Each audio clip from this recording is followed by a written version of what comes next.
దేవుని పరిశుద్ధమైన నామమునకు మహిమ ఘనత ప్రభావములు కలుగును గాక. ప్రియమైన దేవుని ప్రజలారా, అవసరమైనది ఒక్కటే అనే యేసయ్య మాటను మనం అనుసరిద్దాం. అనుదినము బైబిల్ చదువుట ద్వారా, అనుదినము ప్రార్థన చేయుట ద్వారా దేవుని యొక్క కృపకు మరీ దగ్గర అవుదాం. ఈరోజు మనం చదవవలసిన లేఖన భాగములు ఆదికాండము 36వ అధ్యాయము నుండి 39వ అధ్యాయం వరకు. 36వ అధ్యాయం ప్రధాన అంశం ఏశావు వంశావళి. 37వ అధ్యాయం యోసేపు కలలు గనడం, అతని సహోదరులు అతన్ని హింసించి అమ్మివేయడం. 38వ అధ్యాయం యూదా తామార్ల చరిత్ర.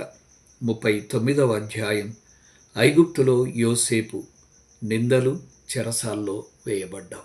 తప్పకుండా చదువుతారు కదా. దేవుడు మిమ్మను ఆశీర్వదించి కాపాడునుగాక. మీకందరికీ హృదయపూర్వక ధన్యవాదములు.